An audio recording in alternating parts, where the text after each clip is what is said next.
नमस्कार मेरे प्रियो सभी को फिर से हम यूट्यूब चैनल के माध्यम से स्वागत करना चाहते हैं।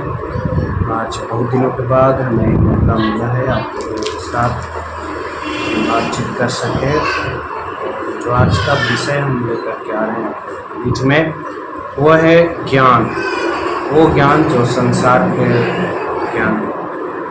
आज हम आत्मिक बातों को नहीं, हम संसार के ज्ञान के विषय में आज आपसे बात करेंगे। पहला बात जो है संसार का ज्ञान में वो ये है कि परमेश्वर को नहीं जानता। संसार का ज्ञान क्या है? परमेश्वर को नहीं जानना। तो इसके लिए हम परमेश्वर का वचन से ही आपको बताएंगे।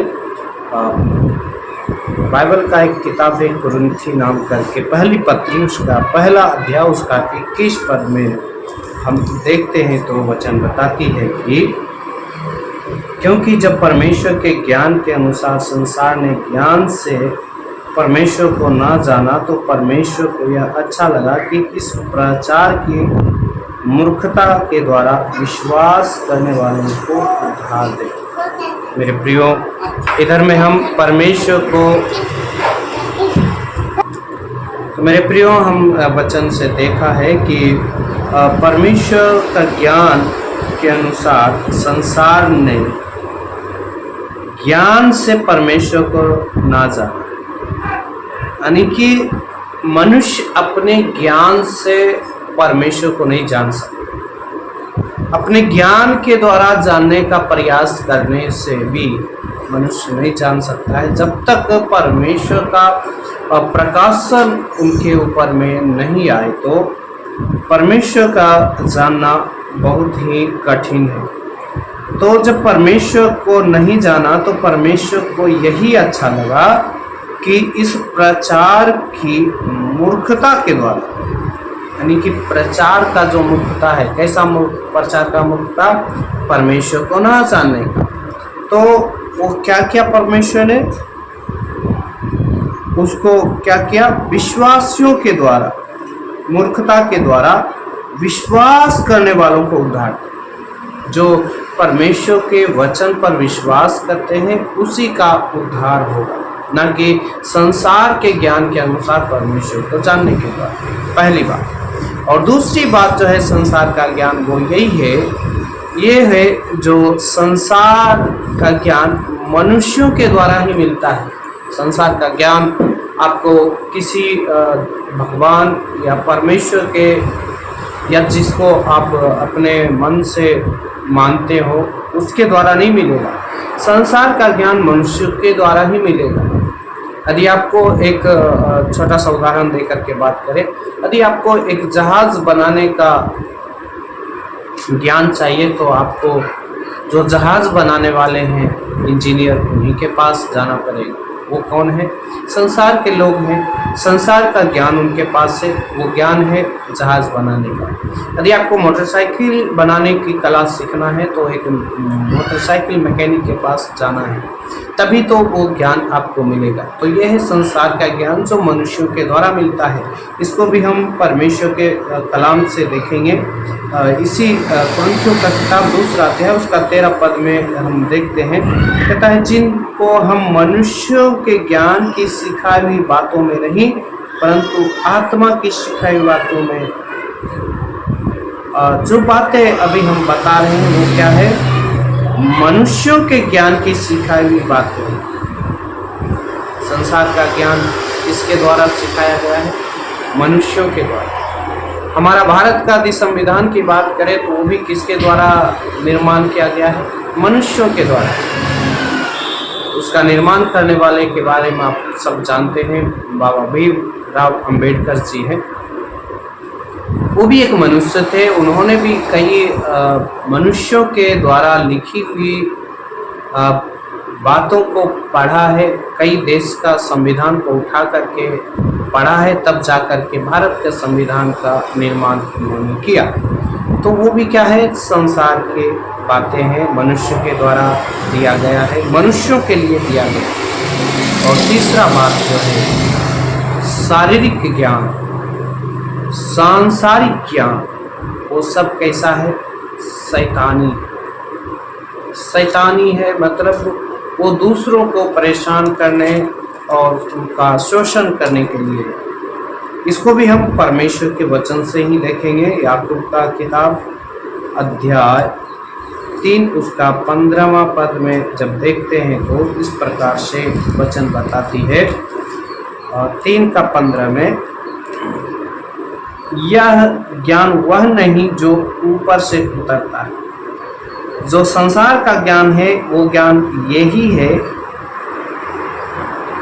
ये नहीं है। संसार का ज्ञान क्या नहीं है? वो नहीं है जो ऊपर से उतरता है, वरन सांसारिक और शारीरिक और शैतानी। संसार का ज्ञान कैसा है? संसार का ज्ञान ऊपर से नहीं उतरता है, यानी परमेश्वर के द्वारा प्रदत्त ज्ञान नहीं है। संसार का ज्ञान इधर का ही है और वो कैसा है? सांसारिक है, सांसारिक ज्ञान है। सांसारिक ज्ञान भी जाएंगे तो वो भी एक अलग विषय बन जाएगा और हमारा वीडियो ऐसे ही आज लंबा होने वाला है, इसलिए हम उस पर चर्चा नहीं करेंगे। तो संसार का ज्ञान कैसा है? वचन हमें स्पष्ट से कहते हैं, यह ज्ञान वह नहीं जो ऊपर से उतरता है, वरन सांसारिक, शारीरिक और शैतानी है। ये सारा है संसार का ज्ञान। इसमें मनुष्यों को कष्ट पद ज्ञान है। ये सारा ज्ञान है मनुष्यों का कष्ट पर। वो अधिक अभिलाषा करने वाला है। संसार का ज्ञान अधिक अभिलाषा करने, कोई अधिक सुंदरता की अभिलाषा करते हैं, कोई अधिक धन की अभिलाषा करते हैं, कोई अपना अधिक बल की अभिलाषा करते हैं। ये सारा संसार का ज्ञान है। तो और चौथी बात जो हम आपको बताने वाले हैं वो संसार का ज्ञान ये है कि धोखा देने वाला ज्ञान है। और धोखा देने वाला ज्ञान किधर से निकलता है? हृदय से, लोगों के हृदय से निकलता है। आज हमें किसको धोखा देना है? पहले मन में सोचते हैं, फिर उसको हृदय में पनपने देते हैं, उसके बाद किसी को धोखा देते हैं। ये भी हम देखेंगे परमेश्वर के ही वचन के किताब से।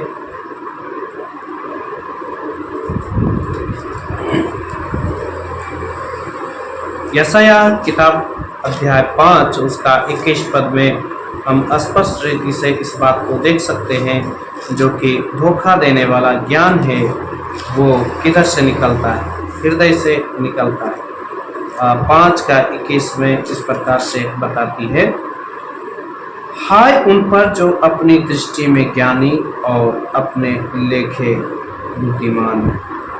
हाय कर, देखिए परमेश्वर भी उनको हाय बोलते हैं।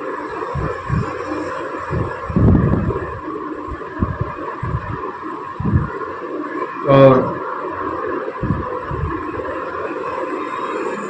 20 पद में कहता है, हाय उन पर जो बुरे को भला और भले को बुरा कहते हैं, जो अंधियारे को उजियाला और उजियाले को अंधियारा ठहराते हैं, और कड़वे को मीठा और मीठे को कड़वा मानते हैं। हाय उन पर जो दाख मधु पीने में वीर और मंदिरा को तेज बनाने में बहादुर है, जो घूस लेकर दुष्टों को निर्दोष और निर्दोष को दोषी ठहराते हैं। मेरे प्रियो, ये सारा बात मनुष्यों के हृदय से निकलता है, जो कि धोखा देने वाला है, गलत को सही, सही को गलत करने का वो काम करते हैं। मेरे प्रियो, इसलिए हमें ऐसा नहीं होना चाहिए, क्योंकि यदि हम ऐसा करते हैं तो हमारे अंदर परमेश्वर का ज्ञान नहीं, हमारे अंदर संसार का ज्ञान। और 5वीं बात बताते हुए चले, संसार का ज्ञान रखने वाले कैसे होते हैं? यीशु के क्रूस को मूर्खता समझते हैं। जो संसार के लोग हैं, संसार के बातों में चलते हैं, संसार के ज्ञान में फंसे हुए हैं, वो यीशु की क्रूस को मूर्खता की बात समझते हैं। इसको भी हम वचन से देखेंगे। पहला कुरिन्थियों का किताब, उसका हम पहला अध्याय उसका 17 पद जब पढ़ते हैं तो इधर में परमेश्वर का वचन स्पष्ट रीति से बताती है, क्योंकि मसीह ने मुझे बपतिस्मा देने को नहीं वरन सुसमाचार सुनाने को भेजा है, और यह भी शब्दों के ज्ञान के अनुसार नहीं, ऐसा ना हो कि मसीह का क्रूस व्यर्थ ठहरे। लोग शब्दों के ज्ञान से बात करते हैं, शब्द का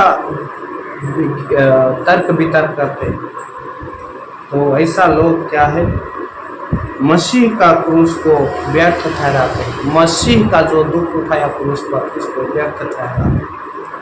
मेरे प्रियो, इसलिए हमें परमेश्वर यीशु के क्रूस को मूर्खता समझने की बात ना करें।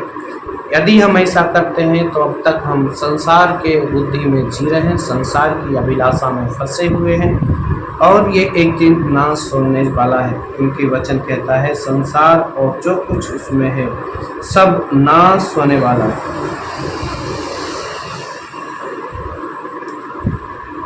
इसको भी हम वचन से देख लेंगे। पहला पत्रस अध्याय, उसका हम देखते हैं तो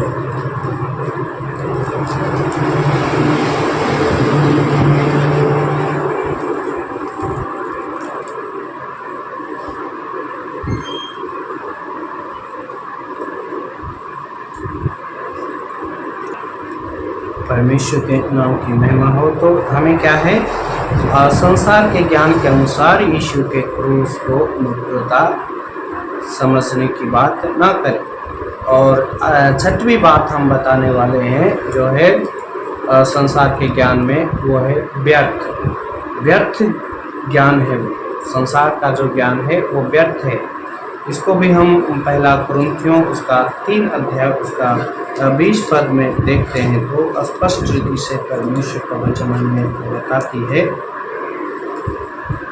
वचन कहता है, और फिर प्रभु ज्ञानियों के विचारों को जानता है कि वे व्यर्थ हैं। जो लोग अपने आप को ये समझता है कि मैं ज्ञानी हूँ, मैं सब कुछ जानता हूँ, मुझे किसी का ज़रूरत नहीं है, मुझे प्रभु का ज़रूरत नहीं है, मैं जो करूँगा वही सब कुछ होगा, तो ऐसे लोग क्या है, ये ना समझें कि मैं सब कुछ जान गया हूँ, क्योंकि प्रभु ज्ञानियों के विचारों को जानता है। परमेश्वर जितना भी ज्ञानी है उससे बड़ा ज्ञानी तो परमेश्वर है, क्योंकि परमेश्वर ने उनको सृजा है, बनाया है, इसलिए परमेश्वर से बड़ा ज्ञानी कोई हो नहीं सकता है। यदि कोई ऐसा करता है तो वो कौन है, अपने आप को धोखा देता है, क्योंकि इस संसार का ज्ञान परमेश्वर के निकट मूर्खता है।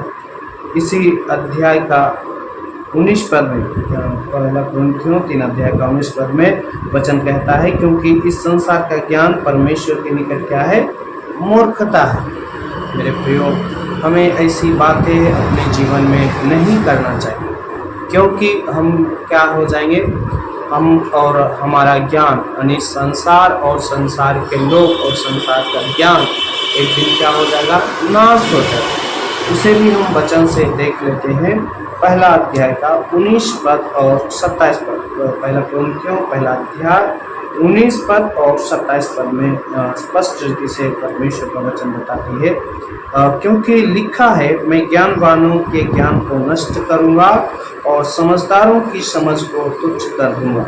और 27 पद में कहता है, परंतु परमेश्वर ने जगत के मूर्खों को चुन लिया है कि ज्ञानवानों को लज्जित करें, और परमेश्वर ने जगत के निर्बलों को चुन लिया है कि बलवानों को लज्जित करें। मेरे प्रियो, ये बताते हुए हमें खुशी हो रहा है कि जब से हम प्रभु यीशु मसीह को अपना जीवन में व्यक्तिगत उद्धारकर्ता के रूप में ग्रहण किया है, उस समय से अब तक लगभग 18-19 साल होने को है, तब से प्रभु यीशु ने हमें किसी भी अवस्था में लज्जित होने नहीं दिया, क्योंकि वचन हमें यही बताता है। यदि हम पढ़ें रोमन का किताब, आइए आप लोग पढ़ते हैं 10 अध्याय उसका 11वां पद, परमेश्वर का वचन कहता है, जो कोई उस पर विश्वास करेगा वह लज्जित नहीं होगा। तो कौन विश्वास करेगा, किस पर विश्वास करेगा? तो इधर में स्पष्ट रूप से हम बता देना चाहते हैं। जो कोई मतलब कोई भी धर्म या कोई भी भाषा, कोई भी देश या कोई भी बोली बोलने वाला हो, वो कोई भी व्यक्ति क्यों ना हो, यीशु पर विश्वास करेगा तो वो व्यक्ति, वो भाई, वो बहन कभी भी किसी भी रीति से लज्जित नहीं होगा। तो इन बातों के साथ हम अपनी वाणी को विराम देते हैं। प्रभु यीशु आप सबको आशीष करें। आइए प्रार्थना करेंगे, अति विश्वास करेंगे, परमेश्वर आपको शांति देगा और आपका जीवन में भी कभी भी लज्जापन की बातें नहीं होगा। महान जीवित अनुग्रहकारी पिता परमेश्वर, हम आपका धन्यवाद करते हैं पवित्र आत्मा जी, आपने हमें आज परमेश्वर पिता बहुत दिनों के बाद वचन बोलने के लिए प्रभु जी अवसर दिया है, इसके लिए धन्यवाद करते हैं और जीवित यीशु जी के नाम से मांगते हैं, आमीन।